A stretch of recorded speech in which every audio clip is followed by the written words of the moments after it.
میں بہت شکر گزار ہوں چیف آف آرمی اسٹاف جناب حافظ عاصم منیر صاحب کی 4 سال کے بعد آج افشاں لطیف کی سنی جا رہی ہے۔ لاہور ہائی کورٹ میں بھی میں ثبوتوں کے ساتھ ہی لڑ رہی ہوں۔ 16 بچیاں عمران خان کی حکومت کو سپلائی کی گئیں کاشانہ سے۔ میڈم، آپ گزشتہ 4 سال سے کاشانہ کے بچوں کو انصاف دلانے کے لیے سڑکوں پہ پھر رہی ہیں، مختلف پلیٹ فارم میں وہاں پہ اپنی آواز اٹھا رہی ہیں۔ آپ کی پاکستان تحریک انصاف کی حکومت میں نہیں سنی گئی، لیکن اب پی ٹی آئی کی حکومت نہیں ہے۔ اب آپ کے کیس کس حد تک ہیں اور آپ کس حد تک پر امید ہیں کہ آپ کو انصاف ملے گا، یا اب بھی آپ کو انہی مسائل کا سامنا ہے؟ بالکل مجھے امید ہے کہ کاشانہ جنسی اسکینڈل میں ان یتیم و لوارث بچیوں کو انصاف ضرور ملے گا۔ عمران خان کی حکومت کا کاشانہ جنسی اسکینڈل وہ کیس ہے جو 10 منٹ میں حل ہونے والا کیس ہے۔ اس میں لاتعداد ثبوت ہیں، گواہیاں ہیں۔ میں بہت شکر گزار ہوں چیف آف آرمی اسٹاف جناب حافظ عاصم منیر صاحب کی، نگران وزیر اعظم انوار الحق کاکڑ صاحب کی اور نگران وزیر اعلیٰ پنجاب محسن نقوی صاحب کی، جنہوں نے میری دی گئی تحریری درخواستوں پر، اپیلوں پر فوری نوٹس لیا اور انکوائری کمیٹیز بنائی، جن میں کاشانہ اسکینڈل میں ملوث محکمہ سوشل ویلفیئر کے افسران کو میرے سامنے بلایا گیا۔ لاہور ہائی کورٹ میں بھی کاشانہ جنسی اسکینڈل کی سماعت روزانہ کی بنیاد پر کی جا رہی ہے، جس میں چائلڈ پروٹیکشن بیورو کے افسران اور محکمہ سوشل ویلفیئر کے سیکریٹری کو بھی ڈیلی طلب کیا جا رہا ہے۔ پوچھا جا رہا ہے کہ کاشانہ جیسے یتیم خانے، بچوں کے یتیم خانے، بچیوں کے یتیم خانے سال ہر سال سے چلائے کیسے جا رہے ہیں۔ عدالتیں سر پکڑ کر بیٹھی ہیں کہ بغیر کسی رولز کے، بغیر کسی ریگولیشنز کے، بغیر ایس او پیز کے اتنے حساس ادارے سال ہر سال سے چلائے جا رہے ہیں۔ مجھے پوری امید ہے کہ کاشانہ جنسی اسکینڈل پر میرا کیس جوڈیشل انکوائری کمیشن کی تشکیل کے لیے جو لاہور ہائی کورٹ میں زیر سماعت ہے، اس کے اوپر جوڈیشل انکوائری کمیشن بنائے گا۔ 4 سال کے بعد آج افشاں لطیف کی سنی جا رہی ہے۔ افشاں لطیف کی آواز کو سنا جا رہا ہے، اور آج تو عالمی سطح پر تصدیق ہو چکی ہے کہ عمران خان چھوٹے کم عمر بچوں اور بچیوں کے ساتھ جنسی درندگیوں میں ملوث رہا ہے۔ اور یہ وہی بات ہے جو 4 سال سے میں کر رہی ہوں کہ محکمہ سوشل ویلفیئر کے یتیم خانوں سے کم عمر یتیم و لوارث بچے اور بچیاں وزیر اعظم عمران خان کی جنسی ہوس کو پورا کرنے کے لیے سپلائی کیے گئے، بشرا پنکی کے کالے جادو کے لیے سپلائی کیے گئے۔ اچھا میڈم، یہ بتائیے گا کہ جو بات آپ کر رہی ہیں عمران خان صاحب کے حوالے سے، یہ انتہائی سنگین الزامات ہیں۔ کیا ان الزامات کے کچھ ایسے ثبوت موجود ہیں جس سے آپ یہ ثابت ہو سکے کہ یہ جو آپ نے الزام لگائے ہیں یہ درست ہیں؟ میں ثبوتوں کے ساتھ ہی لڑ رہی ہوں۔ میرے پاس میری بات کا ایک ایک ثبوت موجود ہے۔ یہ ثبوت ہی تو ہیں جس کی وجہ سے عمران خان جیسا طاقتور وزیر اعظم، خاتون اول بشرا پنکی اپنے دور اقتدار میں ہی عدالتوں سے، میڈیا سے، عوام سے، ہر فورم سے بھاگ گئے تھے۔ لاہور ہائی کورٹ میں بھی میں ثبوتوں کے ساتھ ہی لڑ رہی ہوں، اور میں خود بطور مدعی 4 سال سے پہلے یہ کیس دائر کر چکی ہوں کہ کاشانہ جنسی اسکینڈل پر جوڈیشل انکوائری کمیشن کی تشکیل دی جائے۔ ان ثبوتوں کو جلانے کے لیے ہی 13 جولائی 2020 کو رات کے 3 بجے عمران خان کے دہشت گردوں نے میرے گھر کو آگ لگا کر جلا ڈالا۔ تمام ثبوتوں کو جلانے کے لیے، مجھے میرے بچوں سمیت زندہ جلانے کے لیے۔ آپ نے سابق وزیر راجہ بشارت پر بھی الزامات لگائے ہیں، وہ الزامات کیا ہیں؟ کاشانہ جنسی اسکینڈل میں براہ راست ملوث ہے وزیر سوشل ویلفیئر اور قانون راجہ بشارت، وزیر سوشل ویلفیئر اور وزیر اعلیٰ معائنہ ٹیم اجمل چیمہ۔ یہ براہ راست ملوث ہیں اجمل چیمہ، راجہ بشارت، جو عمران خان کے لیے دلالی کرتے رہے، جو محکمہ سوشل ویلفیئر کے یتیم خانوں سے کم عمر بچوں اور بچیوں کو سپلائی کرتے رہے۔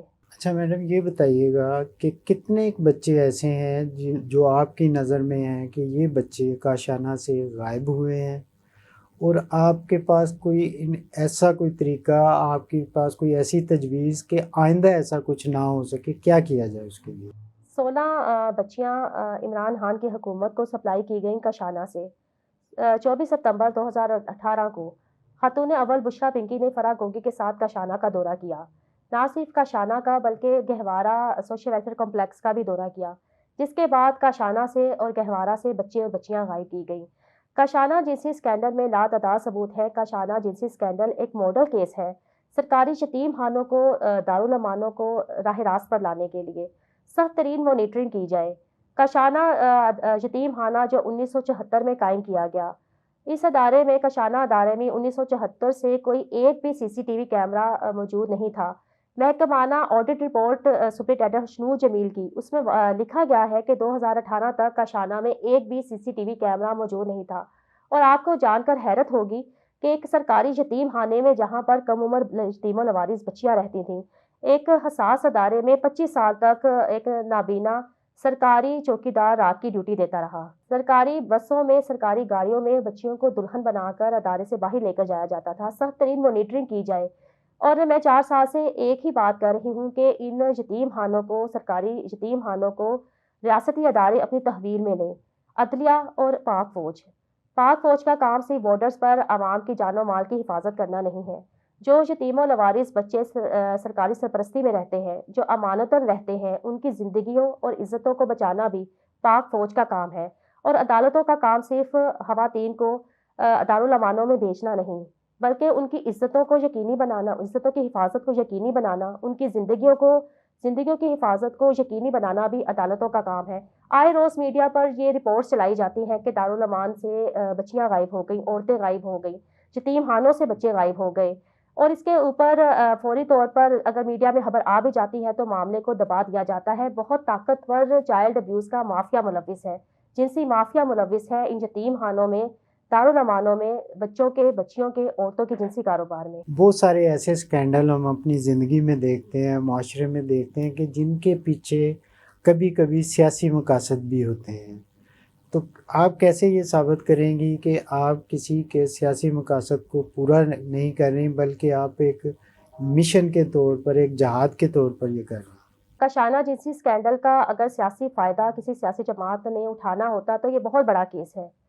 یہ کاشانہ جنسی اسکینڈل وہ کیس ہے جو عمران خان کی حکومت میں میڈیا پر منظر عام پر آیا۔ کاشانہ جنسی اسکینڈل وہ کیس ہے جس میں لاتعداد ثبوت ہیں، گواہیاں ہیں، بچے ان ریکارڈ غائب ہیں جو عمران خان کی حکومت نے غائب کیے۔ کاشانہ کی کائنات ان ریکارڈ قتل ہوئی جس کی پوسٹ مارٹم رپورٹ بھی موجود ہے۔ یہ یتیم و لوارث بچیاں کسی سیاسی جماعت کو کوئی فائدہ نہیں دے سکتی۔ میرا تعلق ان یتیموں کی جماعت سے ہے، لوارثوں کی جماعت سے ہے جن کے لیے آواز اٹھانے والا کوئی نہیں۔ تمام سیاسی جماعتوں کو آنا چاہیے۔ میرے لیے افشاں لطیف کے لیے صرف ایک ہی سیاسی جماعت نے آواز اٹھائی اور وہ ہے پاکستان پیپلز پارٹی۔ اس وقت جب مجھے بے گناہ ناحق گرفتار کروایا گیا بشرا پنکی کے احکامات پر، کوٹ لکھپت جیل کے ڈیتھ سیل میں مجھے قید کر دیا گیا تھا۔ مجھ پر بدترین جسمانی تشدد کیا جاتا تھا کوٹ لکھپت جیل میں۔ مجھے فزیکلی ٹارچر کیا جاتا تھا، مینٹلی ٹارچر کیا جاتا تھا، حتیٰ کہ بشرا پنکی کے احکامات پر جیل میں میری برہنہ ویڈیو بنائی گئی۔ اس وقت پاکستان پیپلز پارٹی نے بلاول بھٹو زرداری صاحب کے کہنے پر بھرپور آواز اٹھائی گئی قومی اسمبلی میں میرے اور میرے شوہر کی گرفتاری کے خلاف۔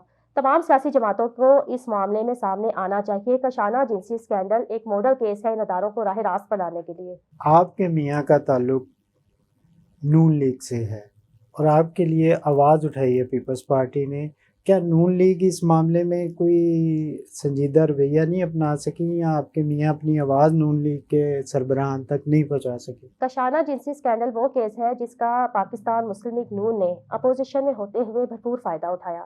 ایسا نہیں کہ مسلم لیگ نون نے سوشل میڈیا پر کاشانہ جنسی اسکینڈل پر آواز نہیں اٹھائی۔ پنجاب اسمبلی میں مسلم لیگ نون نے قراردادیں پاس کی، سینٹ میں قرارداد پیش کی گئی، لیکن عملی طور پر کچھ نہیں کیا گیا۔ عملی طور پر پاکستان مسلم لیگ نون ناکام رہی کاشانہ جنسی اسکینڈل پر کوئی بھی کارروائی کرنے سے۔ جب وزیر اعظم شہباز شریف کو وزیر اعظم بنایا گیا تو میں نے سب سے پہلے وزیر اعظم شہباز شریف کو لیٹر لکھا کہ کاشانہ جنسی scandal per G I T بنائی جائے، جوڈیشل انکوائری کمیٹی تشکیل دی جائے، اس معاملے پر ریاستی اور حکومتی ایجنسیاں تحقیقات کر چکی ہیں، ان کو پبلک کیا جائے اور کارروائیاں کی جائے، کائنات کے قتل کی ایف آئی آر درج کی جائے۔ کاشانہ جنسی اسکینڈل پر پاکستان مسلم لیگ مصلحت پسندی کا شکار ہے۔ بالکل میرے شوہر کا تعلق پاکستان مسلم لیگ نون سے ہے اور میرے شوہر نے کی لازوال قربانیاں ہیں پاکستان مسلم لیگ نون کے لیے۔ مشرف کے آمرانہ دور میں میرے شوہر نشاد حمید نے جب میاں محمد نواز شریف صاحب کو جلا وطن کر دیا گیا تھا، پاکستان میں مسلم لیگ نون کے نام کو زندہ رکھا، نواز شریف کے نام کو زندہ رکھا۔ ان ریکارڈ میرے شوہر نے جیلیں کاٹیں، پولیس کی ماریں کھائیں، صرف اپنے قائد میاں محمد نواز شریف کے لیے۔ اور جب عمران خان کی حکومت برسر اقتدار آئی تو مجھے بدترین حکومتی انتقام کا نشانہ بنایا گیا صرف میرے شوہر کی وابستگی کو لے کر مسلم لیگ نون سے۔ اور میرا کاشانہ سے پہلے میری posting institute of public health میں تھی، میرا دفتر خالی کرا دیا گیا۔ میرے اور میرے بچوں نے بھاری قیمت ادا کی، میرے شوہر نشاد حمید کی مسلم لیگ نون سے کے ساتھ وابستگی کی، اور مجھے بہت افسوس کے ساتھ کہنا پڑتا ہے کہ آج جب نشاد حمید کے بچے فاقہ کشی کا شکار ہیں، جب میں اور میرے شوہر عدالتوں کے دھکے کھا رہے ہیں، جب ہم کرایہ بھی مانگ کر لے کر جاتے ہیں، آج بھی پاکستان مسلم لیگ نون نشاد حمید کے لیے اپنا قرض ادا نہیں کر سکتی۔